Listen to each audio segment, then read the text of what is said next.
Hey everyone, welcome back to CT Fulcrum. In today's video, I will be discussing my brief thoughts on the first episode of The Acolyte. From an overall standpoint, I have to say, I didn't hate or love the first episode. I thought it had some very good moments, while also having some very questionable moments. But was it as bad as the ratings suggest? In my opinion, no. And I believe the show did enough for me to have some intrigue and continue watching. I think if you are hating on it mainly due to the agendas you believe they'll put in the show, they actually haven't done too much in that vein as of yet. On a side note, there's probably been the most non-human species extras I've ever seen in a Disney Plus show, with mostly pretty good makeup and costume designs. I did really enjoy the real sets and environments. You could tell it wasn't done in the volume and they felt alive and lived in. The acting to the most part was decent, but Soul was indeed the standout, really emphasizing his character's ability to be compassionate but also harsh when need be. I was also invested and believed in his care for his former Padawan Osha, and he also tends not to agree with the Jedi Order's choices, in a similar manner to Qui-Gon Jinn. Also, I don't know what it is, but I love his accent. When he speaks, I feel inclined to listen. He has that vocal weighting in his voice.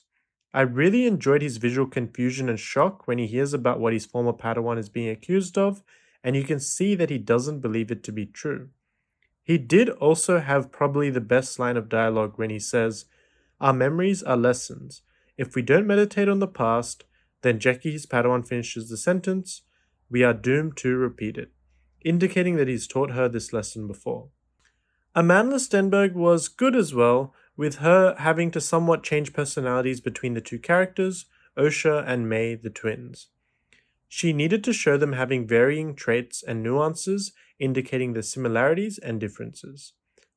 The story itself was paced okay. There were some sections specifically with character development which I believe were a bit rushed, and also some sections where the story seemed to grind to a halt, but it wasn't a huge issue or anything like that.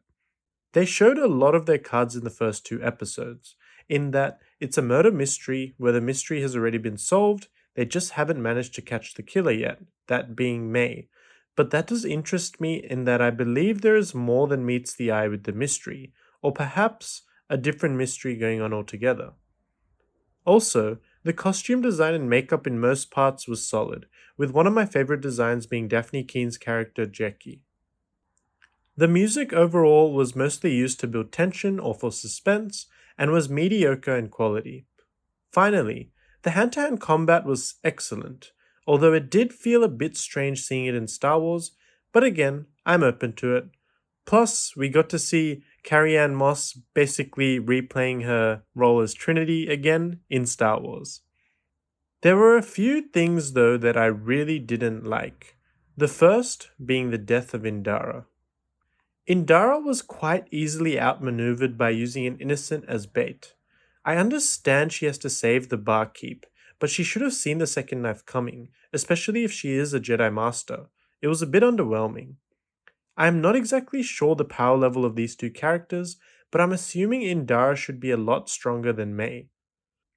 Also, the little knife to the heart killing her is a stab in the heart to all those who survive deep lightsaber wounds, twice in the case of Reva. This next whole scene I have a huge problem with, and I think it's my least favorite thing about the episode. Osha is an apparent Jedi Master killer, so Yord and Tassi, his Padawan, follow the logical course of action.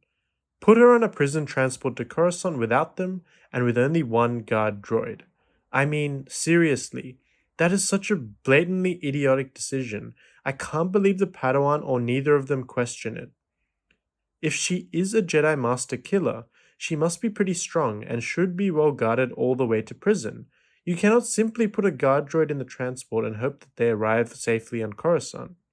I think you can tell this scene did bug me quite a lot, but luckily it didn't completely ruin the episode for me. The final scene we get is where we are introduced to the masked figure we saw in the trailer, and he utters some exposition with a highly modulated voice in order for us to get hyped for future episodes, but to be honest, this scene seemed a bit out of place for me. Then, he pulls out his red lightsaber and the episode ends. I'm not sure if this is a Sith Master, Sith Apprentice, or just a dark side user, but they have to be very careful with what they do from here in order to follow the canon at least to some degree. But again, I know sometimes they don't, or often they don't really care about that. All in all, the episode was mid-tier, I'd say. Soul is by far my favorite part of this episode, and I can't wait to see more of him. Let me know in the comments below. Did you enjoy the first episode of The Acolyte? What did you enjoy about it? And if you didn't, let me know what you didn't enjoy about it. And until next time, the Force will be with you. Always.